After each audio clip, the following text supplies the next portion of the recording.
ಎಲ್ರಿಗೂ ನಮಸ್ಕಾರ ಸ್ನೇಹಿತರೆ, ಅಡುಗೆ ಚಾನಲ್ಗೆ ಸ್ವಾಗತ. ಇವತ್ತು ತುಂಬ ಸಾಫ್ಟಾಗಿ ತುಂಬ ರುಚಿಯಾಗಿ ಕೊಬ್ಬರಿ ಬರ್ಫಿ ಅಥವಾ ಕೊಬ್ಬರಿ ಮಿಠಾಯಿ ಏನಂತೀರ ಅದನ್ನು ಹೇಗೆ ಮಾಡೋದು ಅಂತ ತೋರಿಸ್ತಾ ಇದ್ದೀನಿ. ತುಂಬ ಸುಲಭವಾಗಿ ಮಾಡ್ಕೋಬೋದು, ಅಷ್ಟೇ ರುಚಿ ಇರುತ್ತೆ. ಬನ್ನಿ ನೋಡೋಣ ಇದಕ್ಕೆ ಏನೇನು ಸಾಮಗ್ರಿ ಬೇಕು ಅಂತ.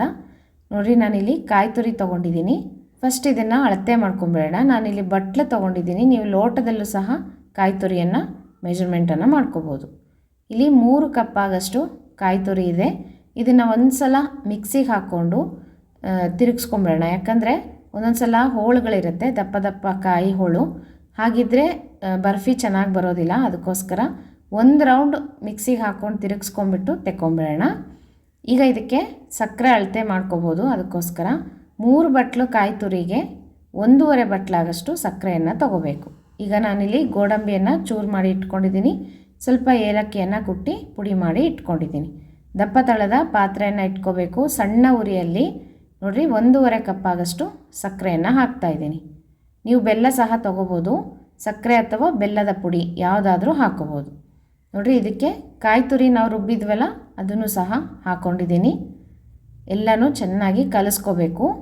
ಸಕ್ಕರೆ ಪಾಕ ಮಾಡುವಷ್ಟೇನಿಲ್ಲ ಸ್ನೇಹಿತರೆ, ಸುಮ್ಮನೆ ಹಾಗೆ ಸಕ್ಕರೆ ಅದರ ಜೊತೆಗೆ ಕಾಯಿ ತುರಿ ಎರಡನ್ನೂ ಹಾಕಿ ಚೆನ್ನಾಗಿ ಕಲಿಸ್ತಾ ಸಣ್ಣ ಉರಿಯಲ್ಲಿ ಕಲಿಸ್ಬೇಕು. ನೋಡಿರಿ, ಈ ಥರ. ಆಗ ನಮಗೆ ಸಕ್ಕರೆ ಎಲ್ಲ ಚೆನ್ನಾಗಿ ಕರಗುತ್ತೆ ಮತ್ತು ಅದು ಗಟ್ಟಿ ಆಗುತ್ತೆ. ಅಲ್ಲಿ ತನಕನೂ ಇದನ್ನು ಕಲಿಸ್ತಾ ಇರಬೇಕು. ಕೈ ಬಿಟ್ಟರೆ ತಳ ಹೊತ್ತುತ್ತೆ, ಅದಕ್ಕೋಸ್ಕರ ಕೈ ಆಡಿಸ್ತಾನೆ ಇರಬೇಕಾಗುತ್ತೆ. ನೋಡಿರಿ, ಹೀಗೆ. ಕೊಬ್ಬರಿ ಮಿಠಾಯಿ ಮಾಡೋದು ತುಂಬ ಸುಲಭ.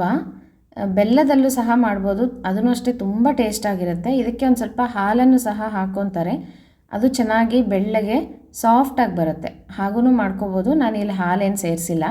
ನೀವು ಬೇಕಾದರೆ ಒಂದು ಸ್ವಲ್ಪ ಹಾಲನ್ನು ಹಾಕ್ಕೋಬೋದು, ಒಂದು 1/4 ಲೋಟದಷ್ಟು ಹಾಲನ್ನು ಸೇರಿಸ್ಕೋಬೋದು. ನೋಡಿರಿ, ಈ ಸ್ವೀಟನ್ನು ನಾಳೆ ಮಾಡ್ಕೋಬೋದು ನೀವು.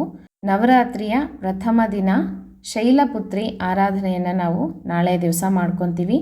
ಹಾಗಾಗಿ ಶೈಲಪುತ್ರಿಗೆ ಈ ಒಂದು ಸಿಹಿಯನ್ನು ಮಾಡಿ ನೈವೇದ್ಯವನ್ನು ಮಾಡ್ಬೋದು. ನೋಡಿರಿ, ಈಗ ಕುದೀತಾ ಇದೆ. ಈಗ ಒಂದು ಸ್ವಲ್ಪ ತುಪ್ಪವನ್ನು ಹಾಕಿದ್ದೀನಿ. ತುಪ್ಪ ಹಾಕೋದ್ರಿಂದ ತುಂಬ ಸಾಫ್ಟಾಗಿ ತುಂಬ ಚೆನ್ನಾಗಿ ಬರುತ್ತೆ. ಟೇಸ್ಟ್ ಸಹ ತುಂಬ ಚೆನ್ನಾಗಿರುತ್ತೆ. ನೋಡಿರಿ, ಹೀಗೆ ಕಲಿಸ್ತಾ ಇದ್ದರೆ ನೀವು ಸ್ವಲ್ಪ ಗಟ್ಟಿ ಆಗ್ತಾ ಬರುತ್ತೆ. ಈಗ ಏಲಕ್ಕಿ ಪುಡಿಯನ್ನು ಹಾಕಿದ್ದೀನಿ. ನಿಮಗೆ ಗೊತ್ತಾಗುತ್ತೆ, ಆಗಲೇ ತಳ ಬಿಡ್ತಾ ಬರುತ್ತೆ. ಇದು ಕೊಬ್ಬರಿ ಏನಿದೆಯಲ್ಲ, ಸಕ್ಕರೆ ಕೊಬ್ಬರಿ, ಇದೆಲ್ಲನೂ ಗಟ್ಟಿ ಆಗ್ತಾ ಬರುತ್ತೆ. ಅಲ್ಲಿ ತನಕನೂ ನಾವು ನಿಧಾನಕ್ಕೆ ಸಣ್ಣ ಉರಿಯಲ್ಲಿ ಇದನ್ನು ಫ್ರೈ ಮಾಡ್ತಾ ಹೋಗಬೇಕು.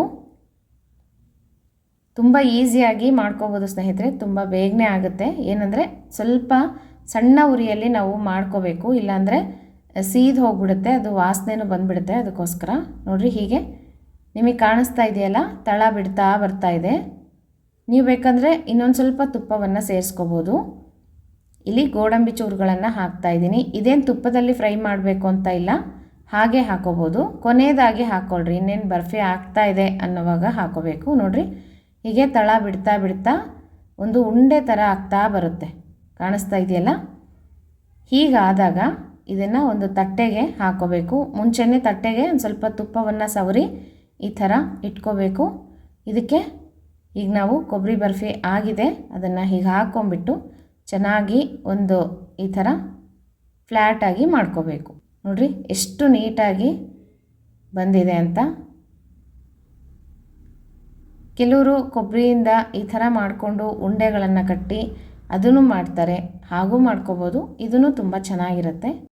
ಇದೊಂದು ಸ್ವಲ್ಪ ತಣ್ಣಗಾಗಬೇಕು ಸ್ನೇಹಿತರೆ. ತಣ್ಣಗಾದಮೇಲೆ ಇದನ್ನು ಕಟ್ ಮಾಡ್ಕೊಂಬಿಟ್ರೆ ತುಂಬ ನೀಟಾಗಿ ಕೊಬ್ಬರಿ ಮಿಠಾಯಿ ಬರುತ್ತೆ. ತುಂಬ ಸಾಫ್ಟಾಗೂ ಇರುತ್ತೆ. ಹೀಗೆ ಮಾಡ್ಕೊಳ್ರಿ.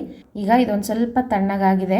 ನೋಡಿರಿ, ಚಾಕುಗೆ ಈ ಥರ ಸ್ವಲ್ಪ ತುಪ್ಪ ಸವರ್ಕೊಂಡು ನೀವು ನೀಟಾಗಿ ಕಟ್ ಮಾಡ್ತಾ ಹೋದರೆ ಒಂದು ಸ್ವಲ್ಪನೂ ಹತ್ತೋದಿಲ್ಲ, ಅಷ್ಟು ಚೆನ್ನಾಗಿ ಬರುತ್ತೆ.